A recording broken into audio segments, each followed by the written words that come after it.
Hello to my family, the Pearson family. I'm so sorry I can't be with you in this celebration of life for my dear, dear brother, Carlton Pearson. I thank you so much for allowing me to have a whole afternoon just a few weeks ago with him with no interruptions. He was such a dignified gentleman that he acted like I was the only person on the planet. And that's the gift that he had of hospitality that made every person that he talked to feel like they were the most important person on this planet.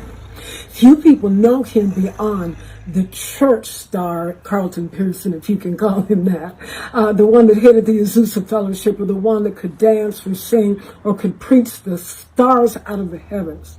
But I knew him as a master diplomat who met with heads of state of nations, who encouraged people in diplomatic affairs, who had a lot to do with the affairs of how people groups got together on this earth and made things work. He loved everybody that he encountered, especially in these last few years of his life with his newfound freedom. You know, many people may say, I wouldn't do it this way or I wouldn't do it that way. Hello ladies and gentlemen, once again welcome back to my YouTube channel.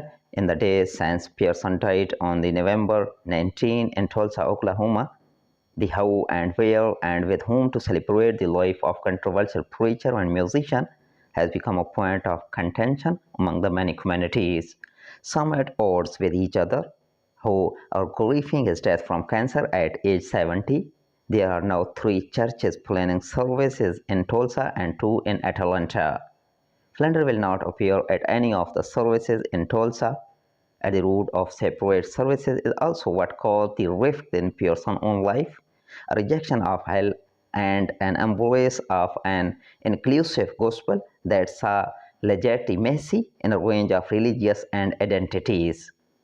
The whole world is saved, but they just don't know it, Pearson famously said after his theological shift in his 2006 book, The Gospel of Inclusion, reaching beyond religious fundamentalism to the true love of God and self. While leading the interracial higher dimensions family church, he announced that he no longer believed in a literal hell. When Pearson theological change somehow attended higher dimensions back in 2000 and more recently moved to Transformation Church, a predominantly black non-denominational mega church now co-led by Pastor Michael Todd. It's at that church where one of the Tulsa services will be held.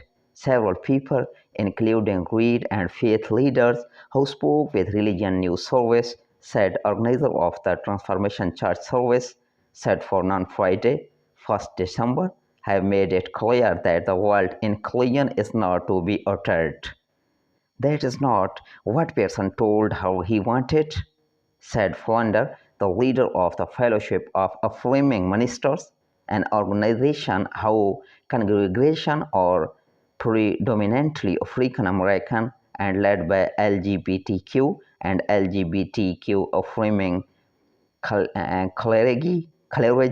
That was not what he asked me to do, said Flounder, describing how she had wanted to fulfill Pearson's wishes, and that is to speak out loud about the gospel of inclusion, to speak out loud about an understanding of God that is big enough and broad enough to welcome people.